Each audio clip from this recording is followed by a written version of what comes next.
Hello there and welcome back to another one of my thrilling videos. It's great to be back. So today we're going to be taking a quick look at the Pentax 35AF and what an exciting futuristic camera it is. As always, I have my trusted notes with me in case I might go off track, but hopefully it won't happen. So yeah, the Pentax PC35AF was launched to market circa 1982. And don't tell anybody, but this camera is pretty much as old as I am. So it is a 35mm compact camera with autofocus. And I think, as I said, it carries quite a futuristic aesthetic. At least the world considered it to be futuristic back then anyway. It certainly screams 1980s to me. So this model still carried manual rewind, but as we will see shortly, there was an option to add a motorized winder. And it was this functionality that was added to the later model, namely, can you guess what it is? The PC35AF-M. The hyphen M, or the M standing for motorized. How exciting. They used to love a name, and I still love weird names, the camera industry. But I suppose it does tell a story, doesn't it? I don't want to just going off on a tangent here. So what was going on in the world of popular culture in 1982? Well, I'm about to tell you, even though it's going to be a tiny little snippet. So in music, if you like music, Duran Duran were Hungry Like the Wolf. Michael Jackson released Billie Jean, whilst New Order had Temptation. In popular video games, if you can call video games popular back then, that was around the time of the great video game crash, or was that 1983? Anyway, I digress. So in popular video games, included, now I went on to IMDb's ranking, and it said that E.T. was number 2. Definitely not E.T., because most of those got lobbed into a landfill site from the Atari computer. So we're definitely not going to say that it is E.T. Apparently, Hobbit was a very popular game, which was on Apple systems and Sinclair systems, and also Alien, based on the movie, on Atari and Sears games machines. I mean, I've never heard of a Sears games machine console. If you had one, please let me know. And last but not least, what was going on in the cinema? Well, we had John Carpenter's The Thing, which I think is a great movie. Dated a bit, but still a solid film. The amazing E.T., absolutely beautiful film. And last but not least, not that it was the last film in the cinema, but just in this list, Blade Runner. And I think, as I said, that this camera could have come from the set of Blade Runner, or maybe it wouldn't have, who knows.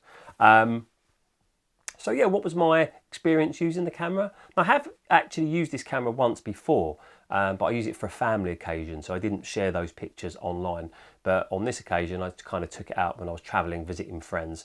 I quite like the camera. It's very reliable, can take a really great picture. You've always kind of got to be careful about kind of remembering kind of like the settings on the camera, which I'll talk about a little bit more. Especially when you kind of come to kind of like portraiture or group shots or landscapes, but the errors in a couple of my photographs was all down to me, and I will share those photographs with you at the end. So as per usual, what we'll do is we'll just take a closer look at the camera right now, and then I'll share my results with you. But yeah, good little camera.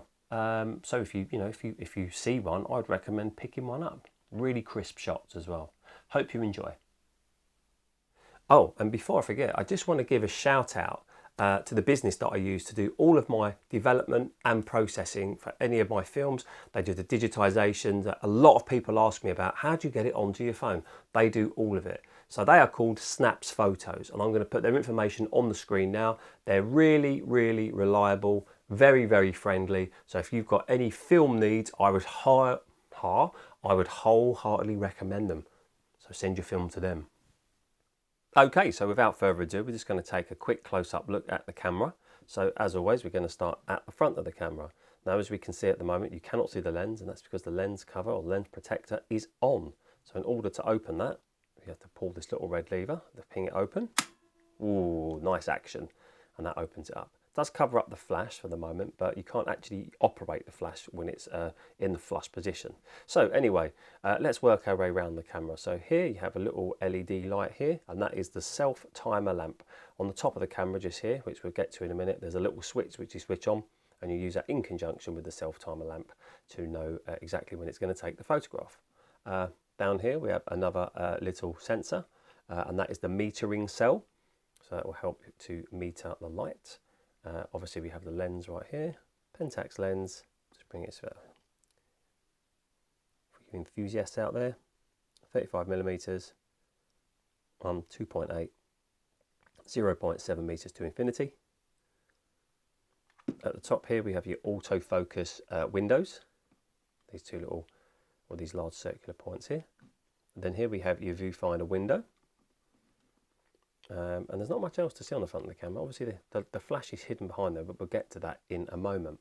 So let's have a look at the top of the camera.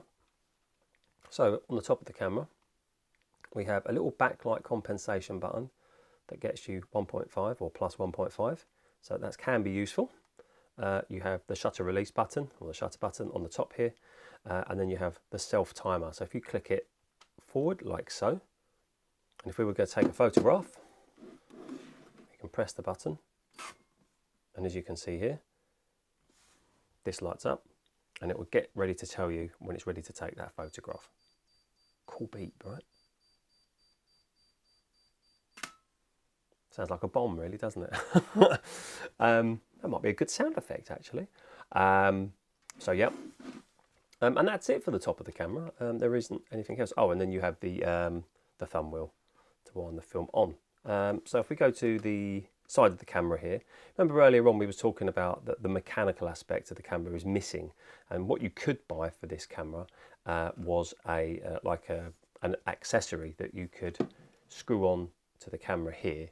And if you look right here, you've got the winder screw receptacle, I think it is, and this is the terminal. I was just looking for the right words here that it would connect to, so it would know that something was connected to the camera to help you rewind the film. We have nothing on this side, so we go to the base of the camera now. So on the bottom of the camera, it's a little bit busy actually down there. So first and foremost, we have the battery flap here, and if you're interested, I'm going to show you a picture now of what batteries this camera takes. It takes just 2 little AAA batteries. Okay, so we've got a little tripod hole right there, and then if you just look there, don't know if you can just see that, but that is just a film rewind button, so you'd have to depress that or press it down before you can rewind the film. And then what you'd have to do is you'd have to pull up this little lever here, the film rewind crank, and then you would have to start rotating that until the film was fully rewound, and at which point you would then have to pull like so, and then that would open up the camera. So let's put that back in place. Carry on, sir. So the next thing on the bottom of the camera is the ASA or your ISO settings. So when you're getting your film, so say the film I used for this, which was an HP, I'm trying to think what I used now. Oh, sorry about that. Yeah, I used an Ilford XP2 400. So as you can see right here, it's set to 400, but obviously you can just pull this switch along like so and change the ISO settings accordingly. And then last but not least, we have the flash switch. So what we have to do is we have to pull it to the right. So we'll do that now. There you have it. And now we just wait for a moment. If we turn the camera around, we should see that this area here should charge up depending on the battery power. And there you have it. This is now ready to take a shot.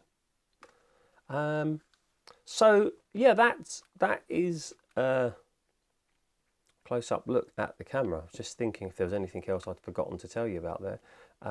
Oh yes, and there's a little room, there's a little attachment area here for, what do they call it, the strap. Well, I do have the strap, but I took it off because it's very, very burdensome and irritating. As always, there is always one thing that I do forget, and I just wanted to very quickly share it with you now. So when you look through the viewfinder, you will see a little pin that will move from right to left, and that is all about the setting the right distance with regard to if you're taking a portrait or group shots, or say an infinity shot or a landscape shot. And what you would do is you would partly depress this button, and the little lever or pin inside would move from right to left to show you if it's focused or not. So I'm just going to include part of the instructions to show you how that works in case you're curious. But simply depress, see where the pin is sitting, and then take your picture if you are happy to do so. Yeah, that's it. So that was a quick close-up look at Pentax PC35AF. Hope you enjoyed that. And now I'm going to share the results with you. So I'll see you all soon.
So if you enjoyed today's video, then please consider giving it a massive big thumb up, just like the one on the screen. And if you really love my content, then please consider subscribing, making sure you activate the notification bell. Thank you.